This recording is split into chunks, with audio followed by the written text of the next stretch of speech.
The rollout has been one disaster after the next. Actually, you can't even get to the next disaster. You get an error page that says 404 disaster not found.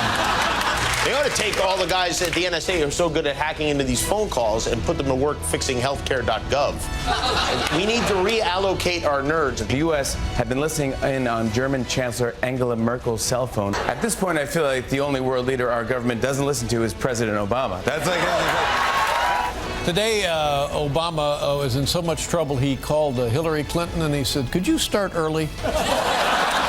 Crazy.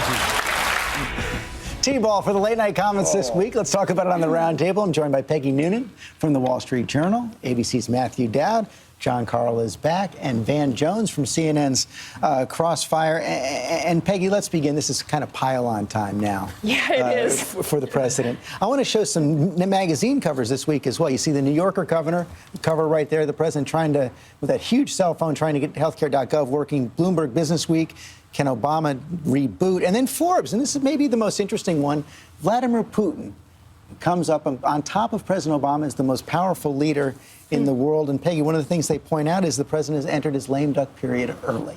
Yeah, the Obamacare thing, it appears to me has kind of scarred at least the beginning and perhaps more than the beginning of the second administration. It is the headline, even as Obamacare was the headline of the first administration.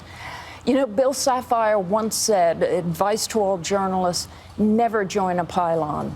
But at this point, that pylon is not getting smaller. It's just growing because there's nothing to say about Obamacare except from the moment the site debuted straight through to the point that the American people day by day started learning how Obamacare was changing their lives and canceling their coverage and changing it. It has just been a disaster. I've never seen a story quite like this. And the turnaround's been astounding. Think of where we were just a few weeks ago. The Republicans were blamed for a government shutdown that went on. And it was all this, are the Republicans doomed to, extinction? Poll numbers as low as we've ever seen. And now it's all, that's over. The focus is on the president. But how do I pressed Dan Pfeiffer about this a little bit. You're at the White House every single day. Behind the scenes, how do they explain how they missed this? They don't have a good explanation behind the scenes either. I mean, and George, we sat through presentations before this went online, just days before it went online, top people at the White House talking to us about how amazing this website was going to be. And it was not just, oh, this is one portal where you can sign up for the health care plan. This was what it was all about. And even the president's top ally is getting anxious, man. Well, sure, but first of all, we say that there's nothing good to be said about Obamacare. I think that's not true. If you're a woman, there's a lot of good stuff to be said about Obamacare because you can't be overcharged. If you're part of the 14% of people who are getting dumped and denied and duped who can now get health insurance, there's a lot of good stuff to be said. There's a bigger picture here. We cannot have an adult conversation now in Washington, D.C. about anything. You're right. We've gone from, the Republicans are finished to now Obama's finished. Here's what's really going on. There were winners and losers under the last system. And there are winners and losers under this system. The Republicans were completely indifferent, apparently, to the losers under the last system who were getting dumped and denied. The Democrats now sound tone deaf to the losers potentially under this system. And neither side can come to the table and say, what are we going to do to upgrade Obamacare? What you got now is either defend it at all costs, defund it at all costs, but nobody wants to fix it at a reasonable cost. The difficulty, I think, right now for the president on this, and obviously there are some good things and there's bad things in all of this, but every answer that the president and the administration gives to, like, here's the problem, they give an anecdote. Yeah. So they say, here's all these problems. They say, let me tell you the story of this woman that got this healthcare thing, as if the plural of anecdote is proof.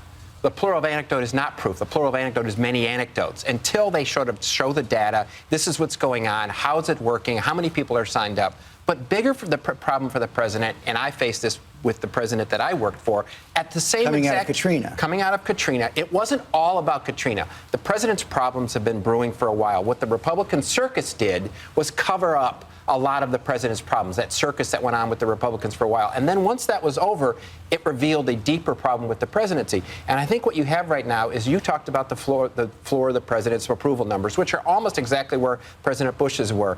Every time you establish a new floor, you establish a new ceiling. Yeah. And when you have a new ceiling, that causes a president problem for the next 3 years. I want to bring this to you because it seems like one of the things that ties together Katrina and this situation right now is that for the first time in President Obama's case, I think in a serious way, his competence and the competence of the White House is being questioned as opposed to more of an ideological objection. Boy, I really agree, and I think the heart of it is this. The president can talk. The administration is wonderful at talk. They never miss a talking point, a speech. They never forget to feed the audio. They never forget to do, forgive me, you know how I speak of it, the propaganda. But execution and getting it done and creating the program and making it run and making it work has been a complete failure. So I think there's the sense around there that the people around the president or the people in the White House or the administration have a magical sense that if they say something, that thing will will itself into Let me bring this to Van, because how do you explain this question of execution here? One of the things we're reading in the Washington Post this morning is actually there was a lot of warnings ahead of time that maybe the president should bring in a health care czar to run this whole thing because the execution problems were going to be so serious. You were a czar in the White House. Czars are very popular at that point. I remember very well how popular fallen out of favor. All the people criticizing the president now said they wanted more czars. I remember that. So, I mean, again, and this is the part of the problem. It's silly season. They have this sort of almost Obama derangement syndrome, where Obama is this absent, weak, ineffectual dictator and tyrant who's destroying America.